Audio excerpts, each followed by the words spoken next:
You're listening to Turi Ryder's She Said What podcast. I'm Turi, along with Marci Persky. In this installment, even if you almost never have to kill your own vermin, it's amazing how ungrateful and shrewish you can get.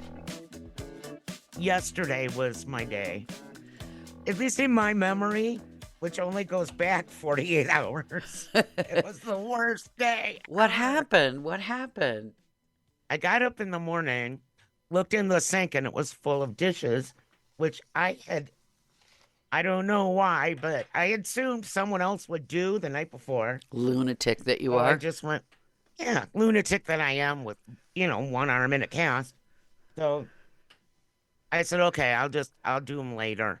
First, I need coffee. So I opened up my fridge and took the creamer out of the side, the side hangy door things. Yeah, the door on the inside shelf. of your fridge. Yeah.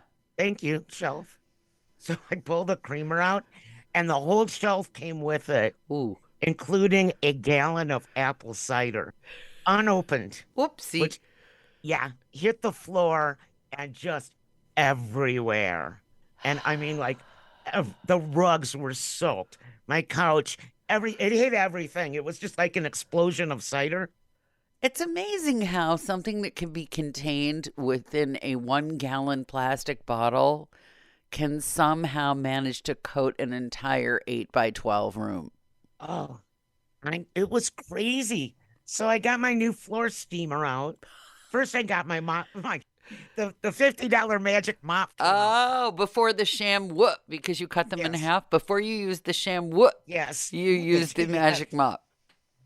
So I used the magic mop trying to soak up, then came a little house of the sham whoops, those things for the worst parts. Then I got out my brand new floor steamer, which I don't know how to use. Which you haven't even explained to me that you bought. Why did you buy a floor steamer? Because it cleans floors. I'm always looking for something. You're just looking for some way to not. You're like some people with diet books. The more of them you buy, the thinner you think you'll get. The more house cleaning. This is the thing with you. I know you. The more house cleaning crap you accumulate, the cleaner you figure your house must be. I'm looking for the ones that'll actually do it on their own. It's called a cleaning person. Yeah, I know. I know.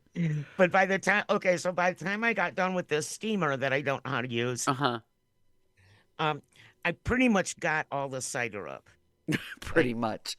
How sticky? How sticky is the floor? It's not sticky. Are the doors? Are the dogs just kind of licking around the edges now? They go up and. Yeah. I washed this. I spent like almost 4 hours on this, and then when my husband called. Please tell me you didn't make him come home to mop your floor. No, but I almost made him come home to wash the dishes. That was my focal point at that point. Yeah. Because I was like so sore. Well, because the cider was your doing, right? But the dishes were him. So, yeah. I get that. And he said the dishes could have sat till I got home from work. And I'm trying to explain to him, no, that's not how I do dishes. I don't leave dishes in the sink with food on them because I'm deathly afraid of rodents and bugs. And we live in the forest. Also because you were peeved at yourself for exploding the cider. I know how this goes because Exactly. It happened yesterday. Yesterday I was cooking at the community and I was running late, and my husband's friend who I really like was coming to dinner. And I was running low on time. So he said, well, I'm cooking. And I said, well, that's great. And I forgot that when my spousal unit cooks, every single thing that he uses for cooking stays out. It doesn't matter. Like the cider vinegar stays out, the wine vinegar stays out, the salt stays out, the flour stays out. Everything he's stirred in, fried in, mixed in, sprayed on, it all festoons the counter. So that when I came home, there was not a surface in the kitchen that wasn't covered with something open or dirty or half exploded. It's like with you. You appreciate all the great stuff that the spouse or that Frankie does. And then there's this part of you that you wish you could just eradicate that goes, what the heck do you did 2 hours it took me to just be able to see a 4x4 inch spot of my counter. Like, for We sound like a couple of old harpies. we are. We're like shrews. This is what marriage will do. Okay, Yes. if you are one of our 2 listeners and you are under the age of 20 and uncoupled, just know this is what awaits you. Bitching, bitching, bitching about somebody who actually made you dinner. Does a lot of stuff. Right. This is what happens. Even the night I was never that nice to begin with. I can't even imagine what nice people turn into. Well, you're nice. I am nice 99.2% of the time. This is where we the, need the other 0.8% I unfortunately falls on Frankie. this. This is where we need. This is where we need the Dr. Joyce Brothers, may she rest in peace solution. Yeah. I remember Dr. Joyce Brothers, who was a radio I do too. psychologist back in the day. And I remember somebody bitching about her husband who was a mess maker. And she said very sweetly, do you have enough money that you could perhaps afford a cleaning person? And she said, yes. And Dr. Joyce Brothers said, hire a cleaning person and your marriage will be much happier. My biggest fear is a cleaning person would walk in my door and have a stroke. And that would be the end of the cleaning person. What you do then is you go in with 2 cleaning people, one to Team cleaning have a stroke and the other one to follow on when it's more or less habitable. I realize these are first world problems for sure. But, I live in the first world, at least for now. With all this complaining that we're doing, perhaps we should attempt to hire our own Dr. Joyce Brothers personality. We need a shrink for the show. I've got all kinds of shrink-directed questions. Like, is there any way, for example, to know before you throw your lot in with someone that he or she isn't exactly a hoarder, but has sort of a squirrel mentality where they have to sit on a giant pile of something in order to feel like they have enough? It's the kind of problem where you're going to the grocery store and you get increasingly desperate requests for you to buy tea, for example. Oh, buy tea, please. We're running out of tea. Buy tea. And you're like, oh, crumb, I keep forgetting to buy tea. And then you open up the cabinet and 17 boxes of tea fall on to your feet. You're like, what the hell do I need to buy tea for? But this is the strange thing about some people. They need a lot of some stuff. What's that about, needing a lot of like tools or lumber or... We need lumber out here. So if there are any lumber hoarders listening, our other listener, the lumber hoarder. Yeah, if our other listener, the lumber hoarder, is so inclined to drive out here and drop off some lumber. The guy we bought the house from apparently had a similar problem because they had rented the house before we bought it. They hadn't really cleared it. And I started opening cabinets in the garage, which was a mistake. 50 pounds of things that join things that I don't even know what they are. And they've sat there now for the 10 years we've owned the house. And I finally said to the spousal unit, I think we should take these to the rebuilding nonprofit so that somebody who knows what they are could maybe even use them. It's like, no, we'll need them. For what? When we moved in here, yeah, we had to get I think it was a 300-yard dumpster. Right. You told me nothing had been cleared out, including like all the living room furniture. Yeah. Well, the living room furniture has now been eaten by new puppy butters. That's so nice. They left you dog food. Yeah, they left it. They left me dog food, teething couches. But at least like the only, I can look at it now and go, wow, it was here when we moved in. It's not something I went out and bought. That does feel good. I brought my old cassette deck in to be repaired because I want to get rid of all these cassette tapes from every radio station I've ever worked at.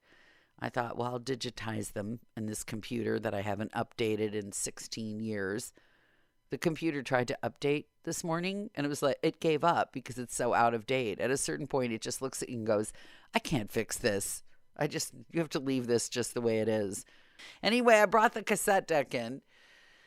And the guy charges me whatever he charges me to look at it. And then every 2 or 3 weeks, I call to see how it's going. And every 2 or 3 weeks, he's telling me he can't get parts. Well, surprise, it's a 40-year-old cassette deck. I assumed he had something somewhere he was going to cannibalize. But no, he seems to think that somewhere in some far corner of Japan, there was a part for this cassette deck That's me. new. My hope always springs eternal that I'm going to be able to find something online. Well, Always. he's supposed to be a repair person. He can do the math. I bought the thing in like 1985. So, see, and the people who are supposed to be hoarding, they're not hoarding. He's supposed to be hoarding old cassette decks so that he can fix mine. But no. I have a whole box of cassettes out in the goat shed. Whole box? I should take a picture. Box. I should take a picture of the boxes of cassettes that live here. Dude, I'm so afraid. I'm so afraid of the goat shed right now because it's turning colder out. So in my nightmares, the goat shed is just teeming with black widow spiders and everything. Is there some kind of an animal that eats black widow spiders that you could acquire? You like acquiring animals. I do like acquiring animals. I don't know, maybe an aardvark or something. That would be a fun thing. They're kind of cute. Yeah, maybe. I'll have to Google that. Google what eats black widow spiders, because I don't know if it's urban myth or not, but my grandmother used to tell me, my New York City grandmother of blessed memory, that she knew someone who bought a lizard that lived behind her stove because the pilot light was there, so it was nice and warm, and it would come out at night and eat all the roaches. Yeah. My grandmother had odd ideas about roaches, and some of them were downright scary. My girlfriend who lived in New York City came over and said that the building had some construction, so there were roaches. And my grandmother took out something that looked like chalk, and she said, scribble this around. And my girlfriend called me up and said, I'm sure it's pure DDT that she's got from 100 years ago when you could still use this stuff. So she said, thank you. And then I think she took it to a toxic waste site. Toxic waste. We have spiders crawling up through our drains right now. A lizard is what you need. Don't say that out loud, because I have a child who will run out and get a lizard. I just said it. Lizard. But no, everyone stays away from the spiders. So luckily we have one of those shower things. A sprayer. Yeah. Boy, you really okay? Shelf sprayer. Really, we need to get you a coloring book. You know how you taught your kids? This is a truck. Yes. I told you yesterday was a bad day, and it sucked half my brain out. Now I'm working on putting it back in with a paper straw, of course. Of course. So I grabbed the movable shower thing that we use to give the dogs baths, and just shoot all the spiders back down the drain. How satisfying that must be. Well, then they just climb back up, I'm sure. You're the living embodiment of the itsy bitsy spider. Crawled up the water spout. You're right. Oh my gosh, you're living a nursery rhyme. Just don't sit on any tuffets. Yeah, I won't. I don't even know what a tuffet is. Yeah, I never did either, but these are the things we teach our children. Little Miss. And I don't think I like curds in whey. No, unless it's like cottage cheese. I do like cottage cheese. There you go. That's curds and whey. That's exactly what that is. Curds and whey. There you go. You could be Miss All Muffet. I need is a tuffet. You need to figure out the tuffet thing. When I was in college, I got a poster with one of those nursery rhyme art things of Little Miss Muffet. The poem was slightly adapted. Along came a spider and sat down beside her, and she picked up a newspaper and beat the shit out of it. Yeah, there you go. We got an interesting Twitter feedback on the podcast. Uh-oh. Somebody, I don't know, very kindly. She said, I really like the podcast. Was it always about nothing? There you go. Yes, it is. Nothing and everything. I said, yeah, actually. She said, who was the podcast for? I really like it. Was it always about nothing? And I said, well, yeah, and it's for you. There you go. Our third listener. It's about nothing and everything. There you go. And your spiders and your mop. Yep. Dogs, cats. Your grandma's cockroaches. Oh, my grandma's cockroaches. Yeah. If you've made it this far, chances are you've been enjoying Turi Ryder's She Said What podcast, in which case you might also like my book, She Said What? A Life on the Air. You can find that at your neighborhood independent bookstore or on Amazon. Marci and I really appreciate your good reviews wherever you care to leave them. Your kind words help the podcast grow. Thanks.